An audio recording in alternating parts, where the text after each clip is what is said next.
We get this rolling.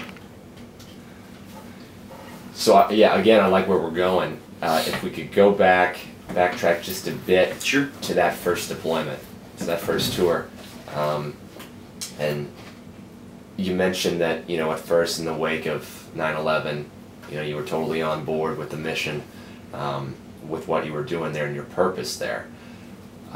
When did that? I guess I would call it burnout or sort of disenfranchisement. You might have a different term for it. When did that sort of start to form in your head, and how did you power through that? Because you ended up going back.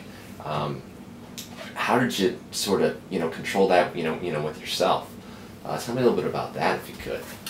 I mean, I started to experience the sort of disenchantment, I guess, with the whole thing. Yeah, it was during the first deployment, and it was the first time I recognized the description of the mission, or the goal of this whole thing started to change. Like, it was a messaging a sort of rebranding of the effort there, right? It was initially because there were WMDs and there weren't, or we didn't find them, and then it switched to Saddam, and then we caught him. And then it switched a little further to nation building, which is, I mean, it's the route that things take. You went in there and it wasn't like we thought. So what's the thing that we could do? Well, now we're in here. What's the thing that we could do to make it better, right? Remove Saddam. And then you realize after doing that this place is just going to envelop on itself if you don't put something in place. So it made sense to me. But we were then there for not what we initially said that we were come here for, and I felt like we could have described those three things before the fact, and we didn't.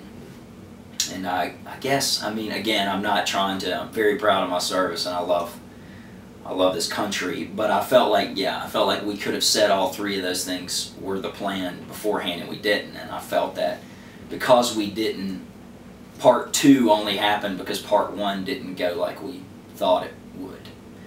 And so when I realized that, then I guess I started getting a little, tried not to be gripey about it, but you ask how you get yourself through that, and it's just, in order to sort of still do the best job you can given a certain situation. It's weird. So I mean, what it is just the existential reality, I think. I didn't know what an existential reality was then. I didn't have that vocabulary. I studied philosophy later and realized, oh yeah, this thing that they're talking about here is that's what I was going through a couple of years ago. I didn't know what to call it. I wasn't sure what it was or what I'm supposed to do with it.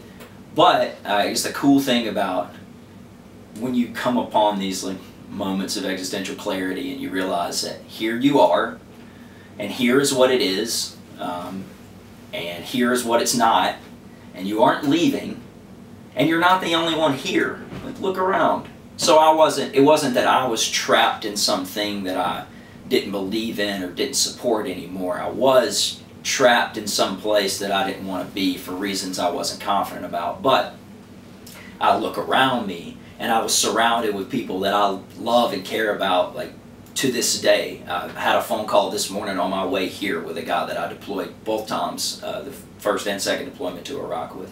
And I talked to him this morning. So how I got through it was, I guess, sort of an attempt to remove ego from it. It's not that I'm going through this and that it's horrible. It's that this is what is going on. This is how everyone here is existing and going through this right now. And that in itself is horrible, but little can be done about it except to remind ourselves that it is not permanent and that none of us are alone in it. So, I don't know, we sort of became a support network for one another, and no one would let anyone get too far down the, I can't handle this, I can't take it.